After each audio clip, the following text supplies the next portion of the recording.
What up? So probably not the first video you've clicked on and tried to watch about how to reprogram your subconscious mind, because you probably already know that your subconscious mind is responsible for, 95 up to 99% of your behavior. And that means the volume of what you do, what you actually do, but also how you do it, right? Because look, how you do something ultimately determines if you're gonna get the result that you want or not.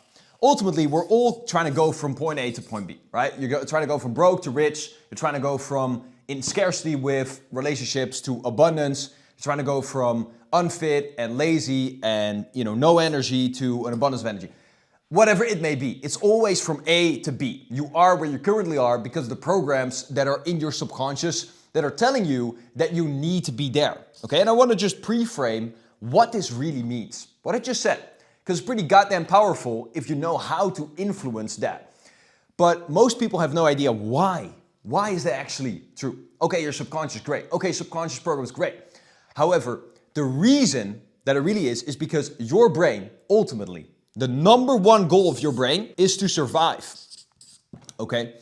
So, those unconscious programs have been installing you when you were, from the age of 0 to 7, because that's when your brain was in theta, was downloading all these programs. But your brain is simply looking for programs that can show it and tell it how to survive automatically. That's what your brain is trying to do. So if we want to change these programs, and as the reason you clicked on this video, reprogram your subconscious mind, we need to figure out how we can really shift these programs that were installed that are keeping us here, broke, unhappy, whatever it may be, or even if you're just at a decent level but you want to upgrade, right, could also be the case. We got to find out and shift these programs in our brain using the imperative that got them there in the first place, okay? So that's the survival imperative. So what we really need to do, guys, is, look, the most important thing, guys, the key to really making these changes is finding out how you can have your brain use this imperative in your advantage, okay? So how can I build beliefs that allow my brain to believe that survivability increases if I believe this, okay? If I am this, if I be this, if I do this, etc. So let's take the example of money. You want to be more rich. You want to have the belief system and the identity in your brain, in your subconscious, that you will survive more, it will be more pleasurable, more easy, more comfortable if you have money than not. That's the most important thing, okay? Because that is really what the frame on which all of these belief systems, the imperative from which all of these belief systems are built in the first place. And we just gotta shift that around, okay? Because most likely you've had certain experiences that cause you to have certain belief systems that you shouldn't have a lot of money, or that you shouldn't be that, or whatever, right? Because your brain wants to keep you the same. Your brain wants you to stay safe.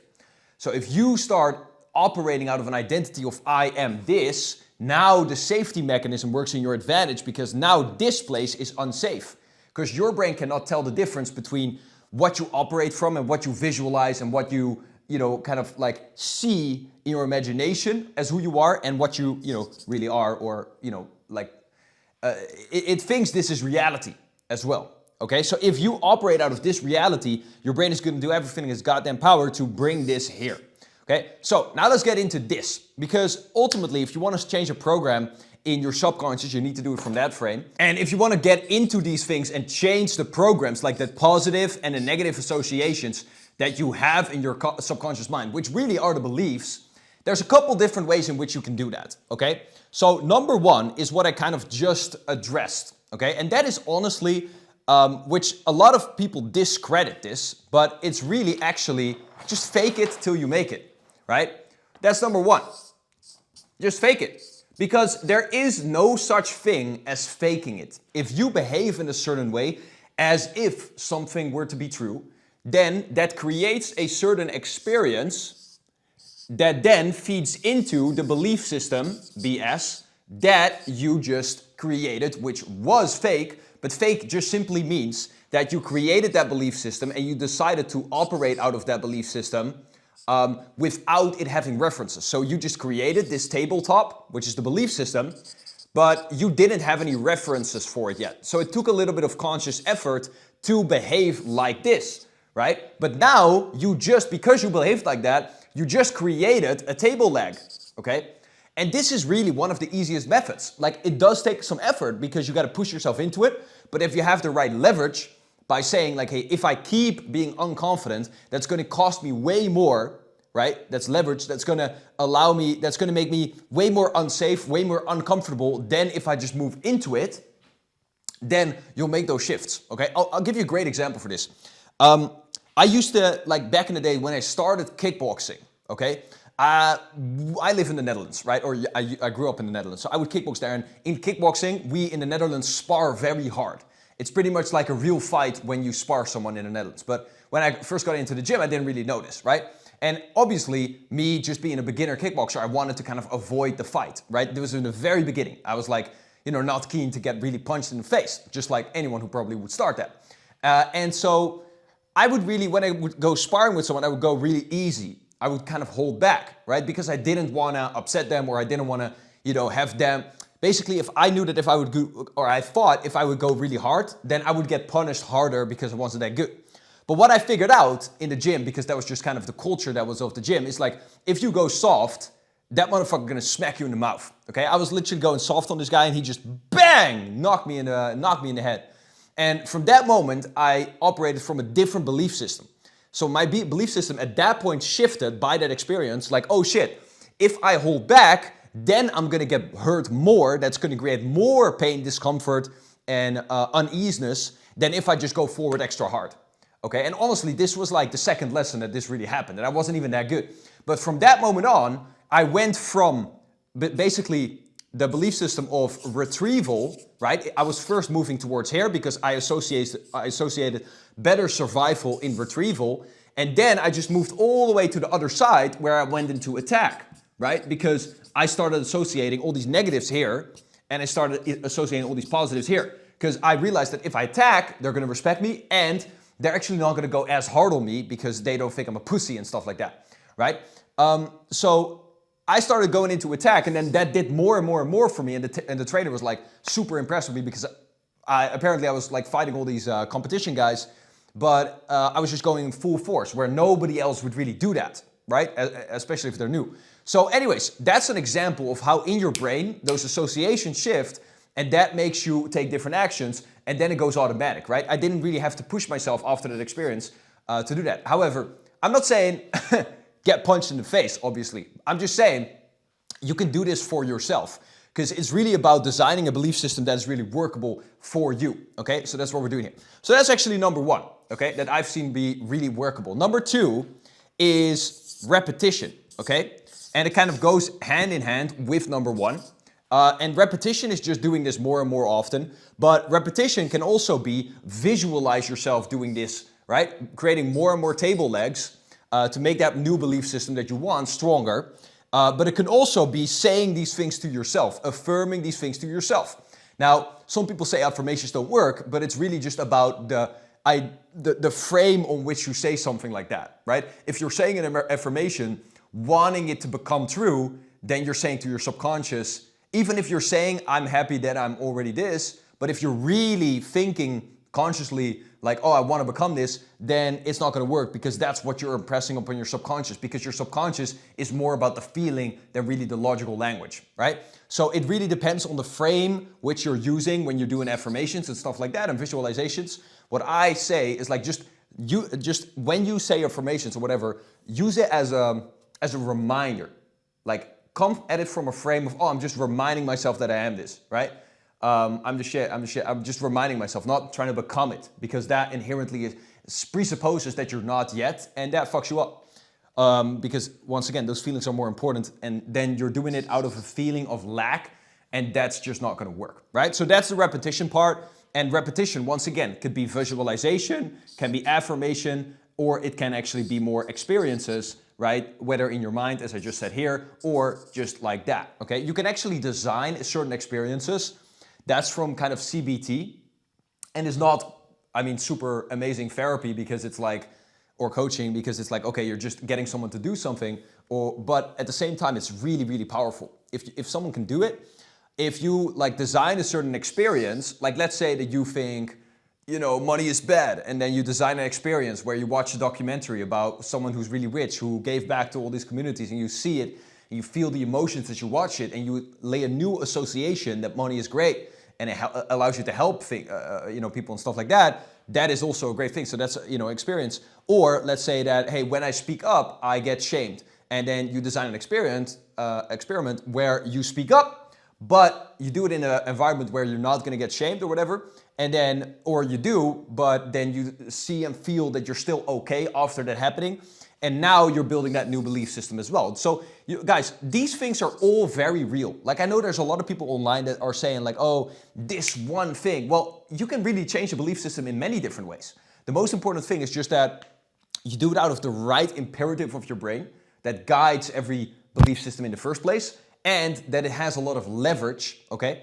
You know, coming from that frame, and also that it is emotion, right? And also that the frame is right on which you're doing the thing to change the belief system. So number 3 then is to get into some state of hypnosis, right? And you can either do this with someone who does hypnosis, and I sometimes do this with clients, or you can do this like, you know, like just relaxing yourself and getting into meditative state, relaxing your body, getting your conscious mind to shut off, right? Relaxing every muscle in your body, or like when you go to sleep and just when you wake up, then doing those visualizations, then doing those affirmations, etc., etc.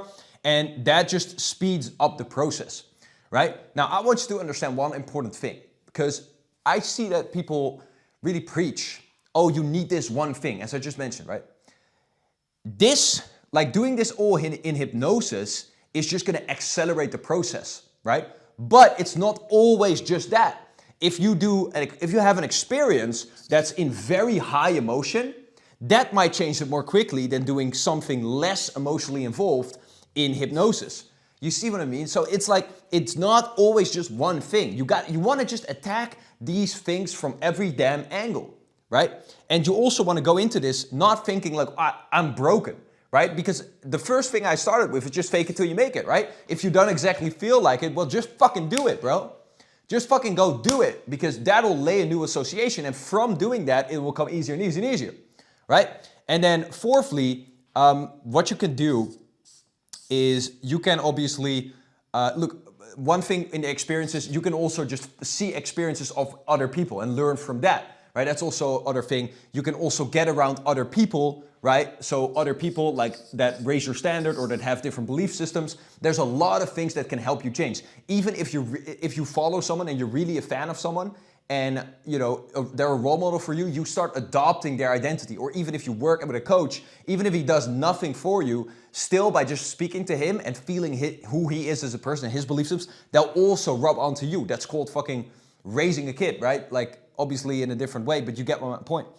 And then the fourth way is really working with energy. Now, I personally haven't really done a lot of this, but I've heard for some people it does work and it can speed up the process. Now, the thoughts behind this is like, you know, you get into a whole brain state, and that, by doing that, you're able to really shake off certain belief systems much more quickly and get into a new one, okay? So these are really a bunch of ways that you can use. Personally, my recommendation to you is if there's something you want to change, belief, action, result, whatever, start with this. Just step into it. Just do it right now, because laying those new experiences will also give you pride. If you come from the frame right now, like, oh, I first need to do a bunch of subconscious work and stuff like this before I can do it, that's BS, okay? You can actually do it, okay? Unless you're having an extreme case of phobia, but even then, some of the best hypnotists in the world, what they would do is they would use exposure therapy for some of their worst clients, okay? Or someone like worst case scenario clients. Because if someone's really afraid of water, to where they're literally gonna faint if they get water, they would have them maybe potentially visualize water first, okay? Take it from there. So visualize water very far away, whatever, okay? And then it would get a step closer and closer, closer, closer, closer.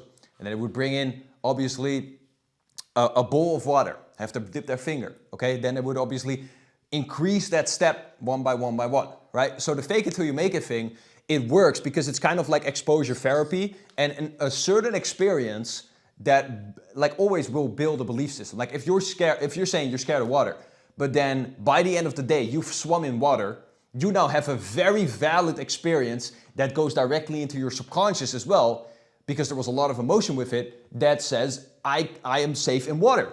I was just in water and I'm safe. Okay, so that is very fucking real. And this is also the reason why some people do get very successful without ever doing hypnosis, without ever doing these affirmations and shit, because they just really mastered this strategy. Okay, it can absolutely happen. So anyways, these things can speed this up, and in conjunction with this can work amazingly well. But the most important thing is, as I said in the beginning, the frame, the imperatives, etc. Step into the identity of the person that you need to do to do those actions easily. Do those actions, lay those new associations in your mind, and then do all of these things after that or in conjunction with that. So my friend, do that today. Write down one thing that you can do right here, okay, that will get you closer to your most important goal right now, closer to your point B. And from there on, you'll get there. Because ultimately, guys, this is not about really rewiring your subconscious, okay? This is just about getting to your goal. Who the fuck cares about rewiring your subconscious? The only reason we're doing this is to get to our goals, right? It's not like, this is not a science trip where we're just gonna, I mean, unless you're a scientist, where we're just gonna sit down and try to fix our subconscious and spend days and years doing that, and then maybe after that at some point we're gonna move towards our goal. No. The goal comes first, the actions for the goal comes first, and whilst you do that, yeah, you can work on this, but just use that fake and make it. And honestly, guys, fake it till you make it is not even a good analogy. It's not even a good phrase to use. It's more like believe it till you achieve it. I mean, it sounds kind of lame, but it is really true. Like, just step into believing it. Just fake that you believe it, and then you'll actually believe it, because you'll create the references out of that identity. Okay, I hope that makes sense. Place a comment, subscribe, like this video, and I'll see you in the next one.